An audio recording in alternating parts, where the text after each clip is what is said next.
musulmans. Vous pensez quoi du fait que ce soit le PS qui a induit la notion de deux classes de citoyens, qui est assez inédit dans l'histoire de la République? C'est tout à fait dans la logique de l'esprit colonial du Parti socialiste, qui historiquement a été justement le fer de lance de cette remise en cause des libertés fondamentales. Et on l'a vu à différentes occasions. Une des grandes, malheureusement, un des grands rappels historiques que cela fait, eh bien, c'est lorsque le Parti communiste a été sorti, les militants communistes ont été sortis de la nationalité. Cela se passait à la fin des années 30, cela se passait en 40. Et à cette époque, eh bien, le gouvernement radical socialiste avait effectivement exclu de la nationalité les communistes pour des motifs tout à fait farfelus. Donc on se rend compte que le Parti socialiste, qui à l'époque évidemment était dans le gouvernement, eh bien on se rend compte que le Parti socialiste retrouve ses fondamentaux répressifs et antidémocratiques. Mais vous, le pire, vous êtes quand même associé à ce qu'on pourrait appeler la gauche au sens large. Donc ils sont plus ou moins de votre famille, non ?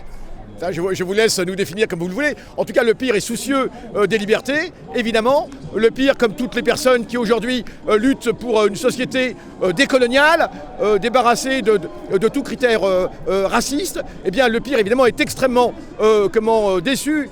Enfin, déçu qu'il n'y ait pas plus encore de monde, parce que c'est très bien la mobilisation d'aujourd'hui, mais il faudra encore beaucoup plus de monde. Nous savons que le Parti socialiste aujourd'hui est en train de se lier aux sphères les plus réactionnaires du pays. Et de ce fait, eh bien, cette unité entre le Parti socialiste et les courants les plus réactionnaires de France, eh bien, est lourde de conséquences. Alors le pire, évidemment, est partie prenante du mouvement général de contestation de cette dérive.